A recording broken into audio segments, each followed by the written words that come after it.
महाराष्ट्र के नागपुर में हुई हिंसा पर एआईएमआईएम के प्रवक्ता वारिस पठान की प्रतिक्रिया सामने आई है। उन्होंने कहा कि नागपुर में हुई हिंसा का हम खंडन करते हैं। किसी को भी कायदा कानून अपने हाथ में लेने का अधिकार नहीं है।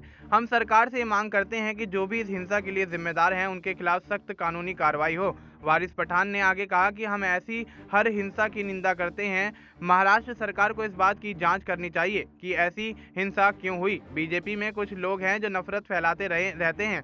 हम कहते रहे हैं कि ऐसे लोगों के खिलाफ कार्रवाई होनी चाहिए। बीजेपी 400 साल पुराने औरंगजेब का मुद्दा उठाकर ध्यान भटका रही है। इसके अलावा महाराष्ट्र एआईएमआईएम के अध्यक्ष इम्तियाज जलील की प्रतिक्रिया सामने आई है। उन्होंने सोशल मीडिया साइट एक्स पर पोस्ट करते हुए लिखा कि किसी भी कीमत पर चाहे कुछ भी हो जाए, हमें शांति बनाए रखनी है।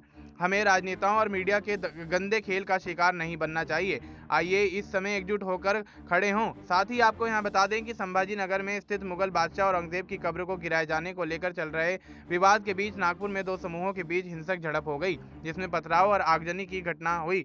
मुख्यमंत्री देवेंद्र फडणवीस खुद पूरी घटना पर नजर बनाए हुए हैं। उन्होंने पुलिस कमिश्नर को तनाव की स्थिति पैदा करने वालों के खिलाफ सख्ती से निपटने का निर्देश भी दे दिया है। मुख्यमंत्री देवेंद्र फडणवीस ने वीडियो जारी करके कहा कि नागपुर के महल इलाके में जो तनावपूर्ण स्थिति पैदा हुई वो बहुत ही निंदनीय है। कुछ लोगों ने पत्थरबाजी की है, पुलिस पर भी पत्थर फेंके हैं, जो बिल्कुल गलत है। मैं स्वयं पूरी घटना पर नजर रखे हुआ हूँ।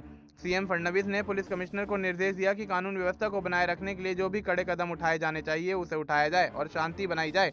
उन्होंने दंगा फैलाने वाले और पत्थरबाजी करने वालों के खिलाफ कड़ी से कड़ी कार्रवाई करने का सख्त निर्देश भी दिया।